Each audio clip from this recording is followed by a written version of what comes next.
ଦର୍ଶକ ବନ୍ଧୁ, ବ୍ରହ୍ମ ମୁହୂର୍ତ୍ତରେ ନାରୀମାନେ ଏହି ଦୁଇଟି କାମ ନିଶ୍ଚୟ କରନ୍ତୁ। ଘରକୁ ଆସିଥାଏ ସୁଖ, ଶାନ୍ତି ଓ ସକାରାତ୍ମକ।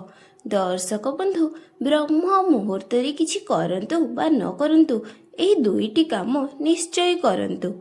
ହିନ୍ଦୁ ଧର୍ମରେ ବ୍ରହ୍ମ ମୁହୂର୍ତ୍ତକୁ ଅତ୍ୟନ୍ତ ପବିତ୍ର ବୋଲି ମନାଯାଏ। ସୂର୍ଯ୍ୟୋଦୟ ପୂର୍ବରୁ ଥିବା ଏହି ସମୟରେ ପରିବେଶ ଶାନ୍ତ ଓ ପବିତ୍ର ରହେ।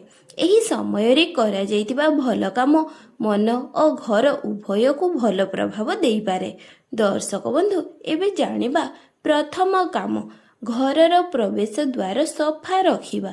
ବ୍ରହ୍ମ ମୁହୂର୍ତ୍ତରୁ ଉଠି ଘରର ମୁଖ୍ୟ ଦ୍ୱାର ସଫା କରନ୍ତୁ।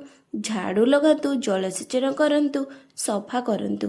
ମୁଖ୍ୟ ଦ୍ୱାର ସାମ୍ନାରେ ରଙ୍ଗୋଲି ଅଙ୍କନ କରନ୍ତୁ, ଛୋଟ ଦୀପ ଜଳାନ୍ତୁ। ଏହା ଘରକୁ ଶୃଙ୍ଖଳା, ପରିଚ୍ଛନ୍ନତା ଓ ଶୁଭ ଭାବନା ଆଣିଥାଏ।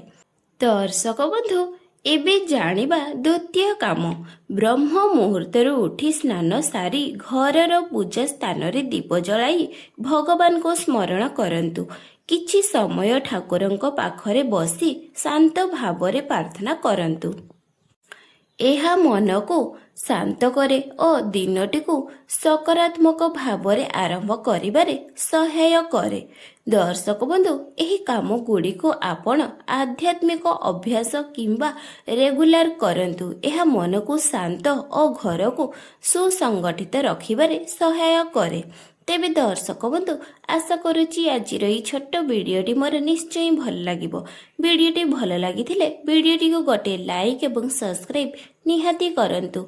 ଜୟ ମା ଲକ୍ଷ୍ମୀ।